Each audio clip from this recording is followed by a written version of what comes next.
Hi, good afternoon. My story is not as intimate with the initiative as Tom Friedman's is. However, it has been mentioned here that the IPI is 1 year old, and in fact, I think we are probably like 6 years into it. The initiative has presented here has been taken various forms and shapes and supported by different individuals and various incarnations over the last 6 years. Every time something happened that made us retract, whether it was an outburst of hostilities in 2006 or some ray of hope with some acknowledgement by former Prime Minister Olmert, that has, I think, the only Prime Minister in Israel that acknowledged the existence of the API.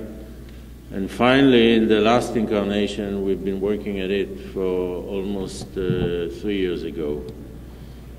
About 2 or 3 years ago, we presented it to a ministerial level individual in an Arab country, and he asked me, what do I see as a success to our initiative? And my answer was that Prime Minister Netanyahu will invite himself to the Arab League to present the IPI. His response was somewhere in the lines of, when Harry met Sally, I'll have what she's having. So what are you on? But this is, I'm basically joining Mr. Friedman's call for somebody to pick up the initiative and take it forward. So with that, I'd like to thank the panelists, specifically Dr. Moasher, Mr. Friedman, for being here, and for Jeremy and Jim for arranging the event. Maybe it's a bit presumptuous, but Dr. Moasher and Friedman and us, the IPI, represent the authors of the 3 regional initiatives, the Saudi Plan, the Arab Initiative, and the Israeli Civil Society Response. So I'm here representing the Israeli Peace Initiative Group, which comprises of about 150 prominent Israelis, business people, ex-defense, ex-security, ex-diplomats, academics, and civil society leaders that came together from a wide range of the political spectrum, and I focus on the fact that it's a wide range. It does not represent solely the leftist part of Israel. And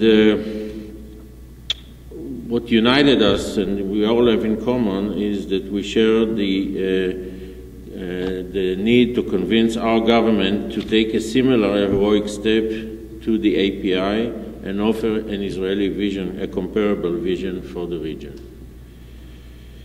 So we launched it about a year ago, publicly, almost a year ago, and we didn't do it as a token of appreciation to the API for being an historic step, but we thought it was our duty to respond, because the API, in its 5th clause, is addressed not just to the Israeli government, but also to the Israeli people. More significantly, our IPI clearly states that we accept the API as a basis for Middle East conflict settlement. When we published the IPI, we directed it not only to the Israeli government and the Israeli public, but also to the entire Arab world and the international community. We wanted to send a clear message that the Israeli society wants peace and security and understands that the API presents an important, unique, unprecedented opportunity. The breakthrough in the API, in the Arab Peace Initiative, is the fact that it defines the strategic goal of the Arab states to reach the end of all conflicts, or the all-for-all paradigm, replacing the incremental approach. Our IPI, the Israeli Peace Initiative, follows the same rationale, and in parallel, we call for the regional cooperation on economic and security as paramount elements to cement the end of all conflicts. IPI was developed through ongoing dialogue with hundreds of individuals from the Arab world and Israel.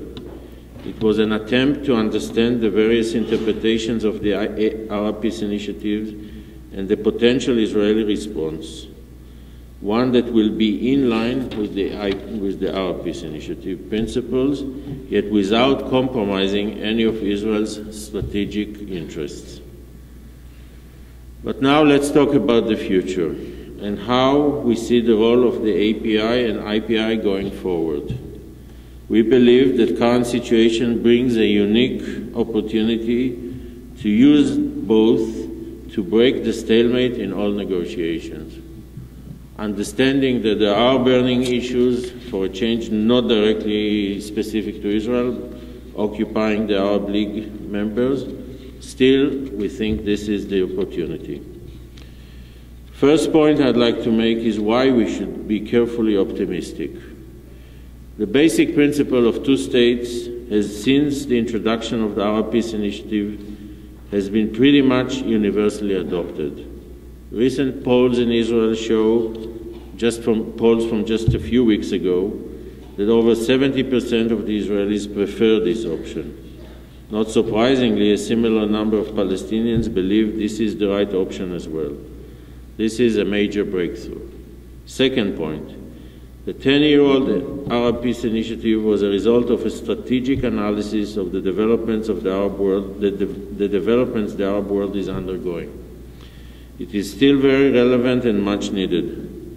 Furthermore, it has a historic role to play alongside the Arab Spring. We think the API is vital to allow the people of the region to reach peace and focus on the future of the next generations. It will further facilitate accomplishing the desires expressed during the Arab Spring demonstrations, the desire for freedom, dignity, democracy, and prosperity. The third and most important point, we believe that the Israeli-Palestinian track can be effective only if actively supported and endorsed by the regional and international communities.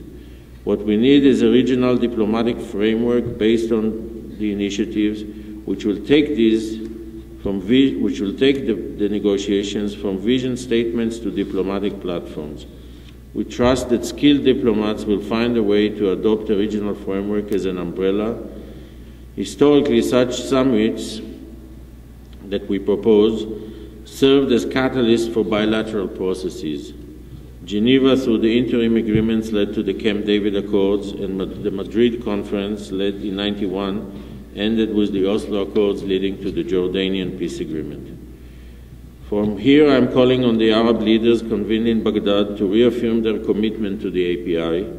I also call on the Israeli leadership to adopt the approach originally proposed by the API and view the end of all conflicts as our ultimate strategic goal. We should not accept the concept of managing the conflict. We must aim to resolve the conflict. And most